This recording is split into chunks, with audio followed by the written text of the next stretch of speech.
नमस्कार। मैं Vinod Chahar JSBT classes में आपका स्वागत करता हूं। आज हम कक्षा 10 की जो पुस्तक है क्षितिज भाग सेकंड, उसके पहले पाठ का अध्ययन करेंगे। पाठ का नाम है सूरदास। पहला पाठ है जिसका नाम है सूरदास।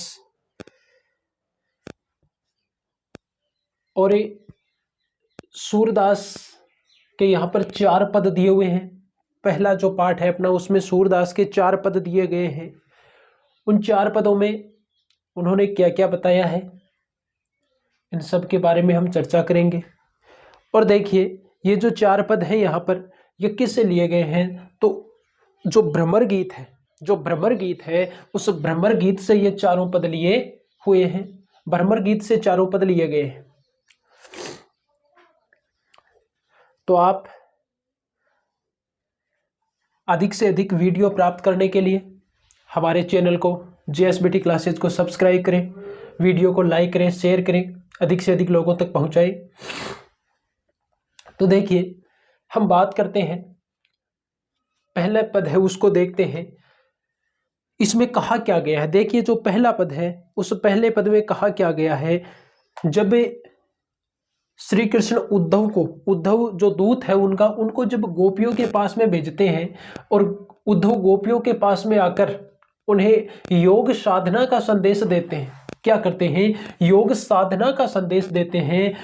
तो जब गोपियां उस योग साधना के संदेश को सुनती है, तब उस संदेश को सुनकर वो उद्धव से कहती है कि उद्धव, आपने कभी प्रेम को समझा नहीं है, आपने कभी प्रेम को समझा नहीं है, प्रेम क्या होता है उसको आपने कभी समझा नहीं है। तभी वो कहती है, क्या कहती है कि उद्धव यानी उद्धव तुम हो अति यानी अत्यधिक बड़भागी यानी भाग्यशाली, बड़भागी यानी भाग्यशाली, कि हे उद्धव तुम बड़े भाग्यशाली हो, हे उद्धव तुम बड़े भाग्यशाली हो। गोपियां उद्धव से कहती हैं कि हे उद्धव तुम बड़े भाग्यशाली हो। यानी यहाँ पर वो एक प्रकार से व्यंग्य कर रही हैं। क्या कर रही हैं? व्यंग्य कर रही हैं कि हे उद्धव तुम तो बड़े भाग्यशाली हो।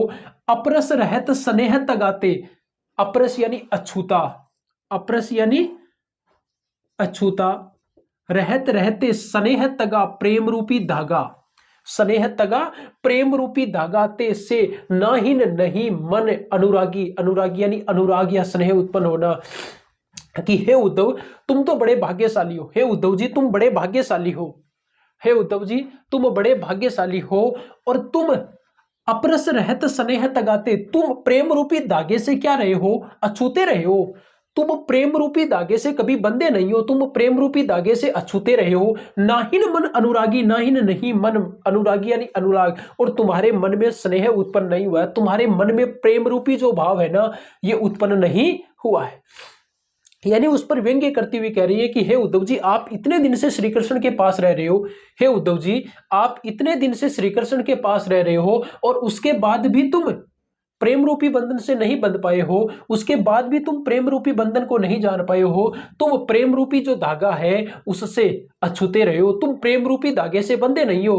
तुम्हारा मन है ना, उस मन में प्रेम रूपी कोई भाव नहीं है, तुम्हारे मन में प्रेम रूपी भाव नहीं है, तुम अनुराग को, तुम स्नेह को नहीं जानते हो, और तुम उसी प्रकार से उस प्रेम रूपी भाव से अलग हो, तुम उसी प्रकार से उस प्रेम रूपी धागे से अलग हो, नहीं बंधे हो, जिस प्रकार से पुरैन पात रहत जल भीतर तारस देहन दागी।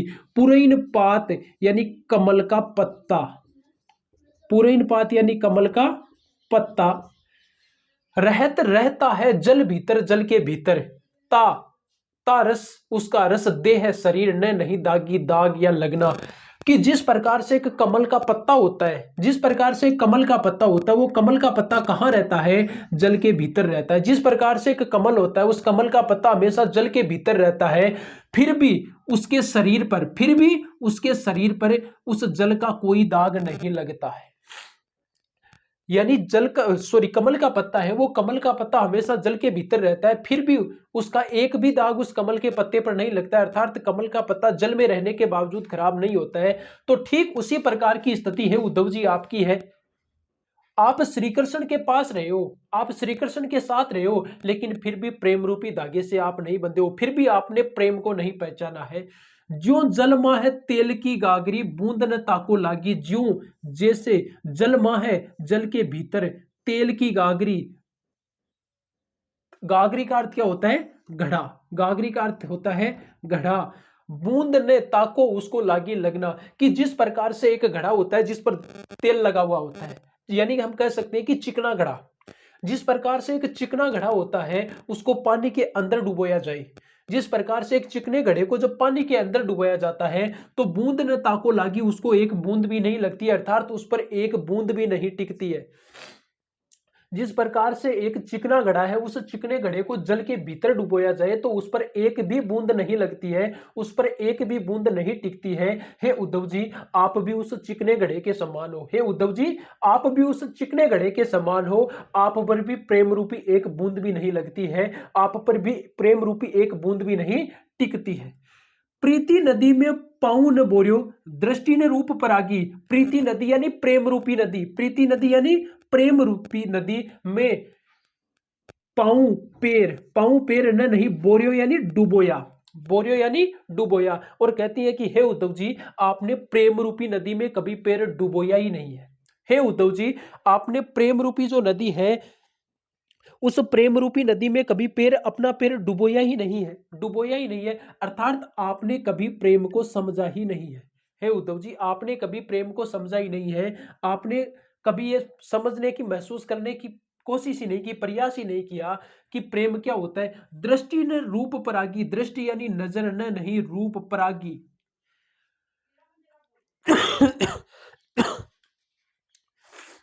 हे उद्धव जी, दृष्टि यानी नजर न नहीं, रूप परागी यानी मोहित होना या आकर्षित होना, कि हे उद्धव जी, आप कभी किसी के रूप सौंदर्य पर मोहित हुए ही नहीं हो। हे उद्धव जी, आप आपकी नजर है वो कभी किसी के रूप सौंदर्य पर मोहित हुई नहीं है। हे उद्धव जी, आपने कभी प्रेम रूपी नदी में पैर डुबोया ही नहीं है, और आप कभी किसी के रूप सौंदर्य पर मोहित हुए ही नहीं हो। आपकी नजरें हैं वो किसी के सौंदर्य को देखकर उस पर मोहित हुई ही नहीं है, तो फिर आप प्रेम को क्या समझोगे? आप हमारी विरह व्यथा को क्या समझोगे? आप तो हमें योग साधना का ही संदेश दोगे, आप प्रेम को कभी समझ नहीं सकते। सूरदास अबला हम भोरी, गुर चाटी जो लागी। सूरदास जी कहते हैं गोपियों की स्थिति के बारे में वर्णन करते हुए कि गोपियां क्या कर रही हैं, कि हम अबला, कि हम कैसी हैं, हम अबला है, भोरी यानी भोली, कि हम अबलाएं हैं वो भोली वाली है, हम अबलाएं हैं वो भोली वाली है। और गुड़ चाटी, गुड़ यानी गुड़, चाटी चिट्टी जो जैसे पागी, लिपटना, पागी यानी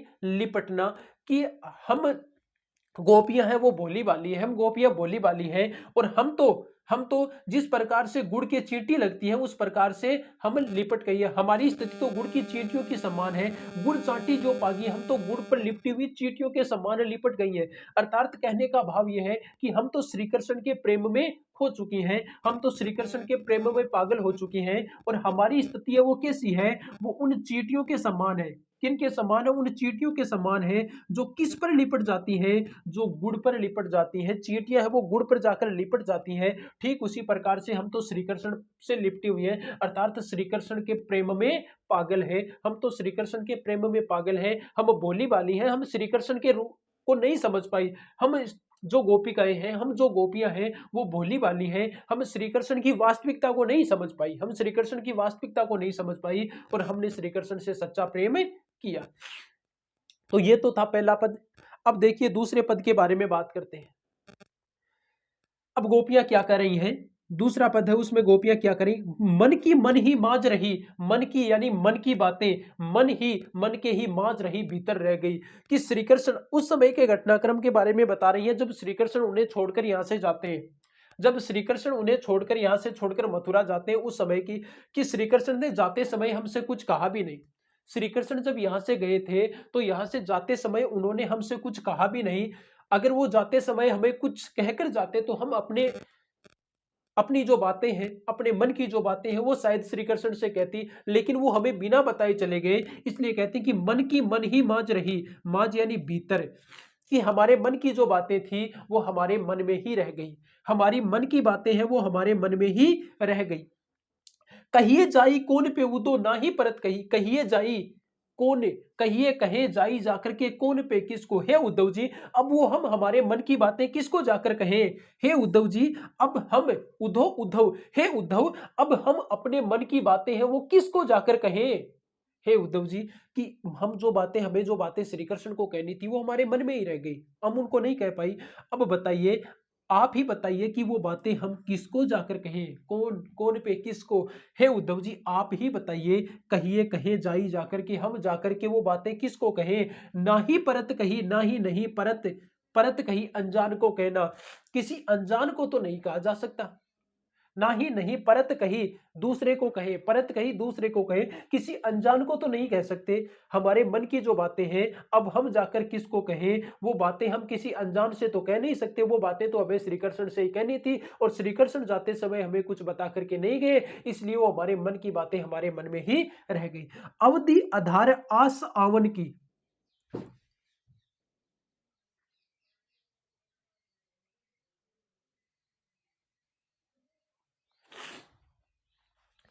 अवधि आधार आस आवन की, तन मन बीता सही, अवधि समय, आधार आधार, अवधि यानी समय, आधार यानी आधार, आस आशा आवन की आने की, कि अब तो हमें श्री कृष्ण के इस समय तो, अवधि यानी समय, आधार यानी सहारा, आधार यानी आधार या सहारा, आस आशा आवन की आने की। गोपियां कह रही कि हमें इस समय तो, हमें इस समय तो उनके आने की आशा थी, हमें इस समय तो उनके आने की आशा थी, और हमारे जीवन जीने का आधार भी क्या था, यही था। यही क्या था, आधार था।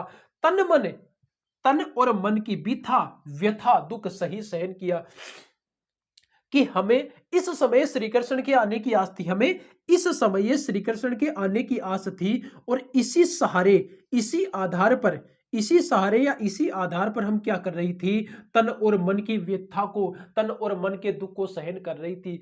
गोपियां कह रही हैं कि हे उद्धव जी, हमें इस समय श्री कृष्ण के आने की उम्मीद थी, आस थी, और इसी आस पर, इसी आस के सहारे हमें अपने तन और मन के दुखों को, हम अपने तन और मन के दुखों को क्या कर रही थी, सहन कर रही थी। हमारे जो जितने भी दुख हैं उन सभी दुखों को हम क्या कर रही थी, सहन कर रही थी।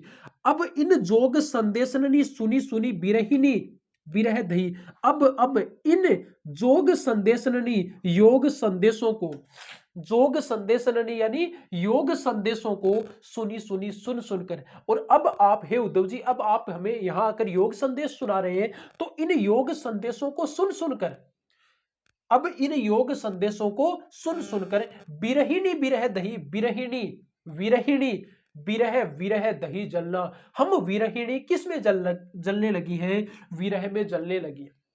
हे उद्धव जी, अब आप जो हमें ये योग संदेश सुना रहे हो ना, आपके इन योग संदेशों को सुन सुनकर हमारा विरह और बढ़ गया है, और हम विरह अग्नि में जलने लगी हैं, हम विरह रूपी अग्नि में अब जलने लगी हैं। चाहती हुती गुहारी जितहिते उतते धार बही, और क्या कहते हैं, चाहती हुती, चाहती, जब श्री कृष्ण है उन्हें यहां से छोड़कर गए हैं, उस समय की स्थिति के बारे में बता रही है गोपियां, कि अगर हमें पहले पता होता ना कि तरीके से इस तरीके से श्री कृष्ण हमें छोड़कर चले जाएंगे, तो हम उन्हें कुछ न कुछ कह देती, हम उन्हें अपनी जो मन की बातें हैं वो कहती।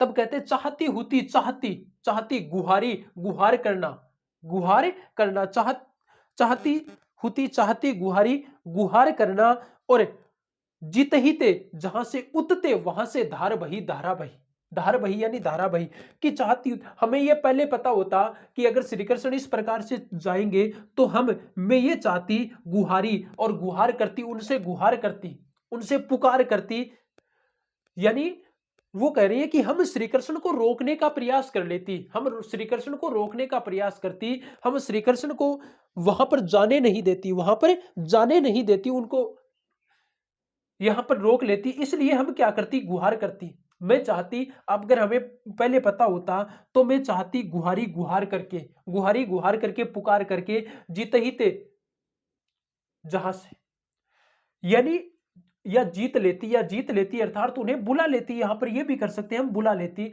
गुहार करके मैं उसको बुला लेती, किनको बुला लेती, श्री कृष्ण को बुला लेती, उतते, वहां से धार बही, धारा बही, अर्थात जहां से वो प्रेम रूपी धारा बही ना, प्रेम रूपी धारा बही ना, वहां से उन्हें क्या कर लेती, बुला लेती। अर्थात गोपी ये कहना चाहती है कि मैं, अगर मुझे ये पहले पता होता तो मैं श्री कृष्ण को गुहार करके, पुकार करके पहले ही बुला लेती, और उनको वो बात बताती कि किस प्रकार से उन्होंने हमें प्रेम रूपी धारा में फंसाया है, अपनी प्रेम रूपी धारा है उसमें हमें फंसाया है।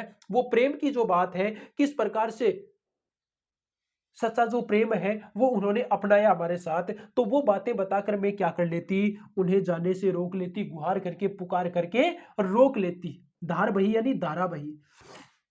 सूरदास अब धीर धरहि क्यों, मर्यादा न लही। और सूरदास जी गोपियों के माध्यम से कहते हैं, सूरदास जी वर्णन करते हुए कहते हैं कि गोपियां क्या कहती हैं कि अब धीर धरहि क्यों, अब धीर यानी धैर्य धरहि, धारण करना क्यों क्यों, कि गोपियां कहती हैं कि हे उद्धव जी अब हम धैर्य धारण क्यों करें, हे उद्धव जी अब हम धैर्य धारण क्यों करें, मर्यादा न लही, मर्यादा यानी मर्यादा, न लही न रही, कि जब श्री कृष्ण ने ही मर्यादा नहीं रखी। यहां पर मर्यादा पहले गोपियां कह रही है कि मर्यादा पहले किसने तोड़ी है, तो वो कह रही है कि मर्यादा पहले श्री कृष्ण ने तोड़ी है, और जब श्री कृष्ण ने ही मर्यादा नहीं रखी तो अब हम धैर्य धारण क्यों करें।